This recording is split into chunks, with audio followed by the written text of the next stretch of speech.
Pranam friends. Wise lines.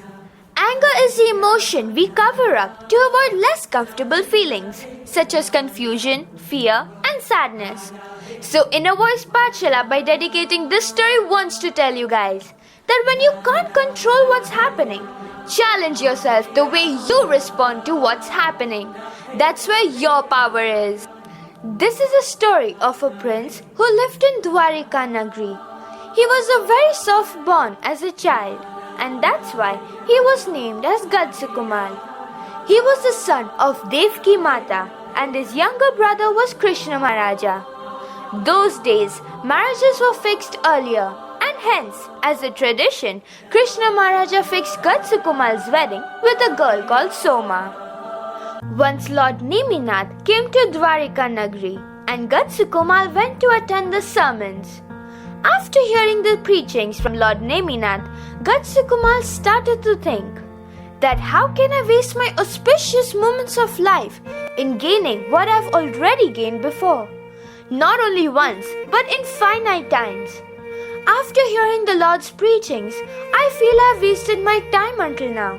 But now, I cannot afford to waste a single moment. Contemplating it, Gajasukumaal decided to take Diksha. After that, he seeks his mother Devaki's and Krishna Maharaja's permission to take Diksha.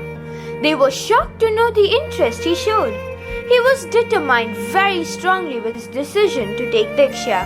His justifications were such that nobody could change his mind or stop him. Krishna Maharaja had aspired that Gajasukumaal would rule the kingdom. So he requested Gajasukumaal to at least rule the kingdom for one day, for his satisfaction, though he respected his decision of taking Diksha, as he was aware how temporary the worldly pleasures are.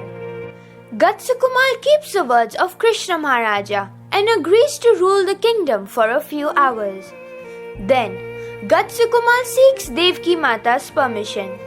Devaki Mata says, "Only on one condition I will grant the permission. O son, promise me that this will be your last birth to be born from a mother's womb. I want the honor to be your last mother. Promise me that you will attain the salvation very soon. Do your sadhana such that this should be your last birth and your soul should be free of births and deaths."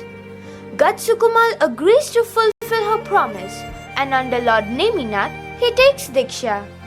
On the same day of his Diksha, he takes permission from Lord Neminath to do Kausag in the graveyard, and the permission was granted, and he stands to meditate in a Kausag mudra.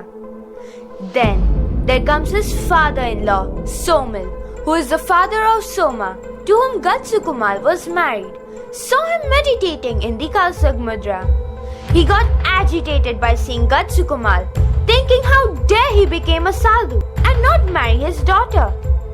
In anger, he says, "O Gajasukumaal, how dare you spoil my daughter's life by becoming a sadhu? I will kill you."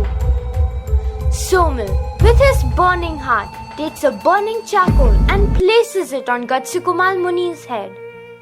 Gajasukumaal, being a delicate boy who has recently turned into a sadhu, hadn't seen any hardship of roughness and never faced pain or rigidness of life. He stands still and continues to meditate and is least bothered, even if he's bearing the severe pain. He shows no reactions, very calmly and neutrally bears all the burns. Instead of reacting typically, "Oh what?" he thinks, "So what? All my previous karmas are getting dissolved." Soon, his karmas were dissolved and he attained Kevalgnan. So friends, to conclude the story, we don't have to go through difficulties, but instead, we should grow through difficulties. When certain things don't work the way we want it to be, that time, without being panicky or getting pricky, why react typically and say, "Oh God, why me?" Instead, be cool enough to face it. Smile at it and say, "Why not me? I'm ready for all." So it is all about how you react. So be wise and cautious whenever you act. And that's why Innervoicepaathshala always tells you to aspire yourself correctly and inspire the world.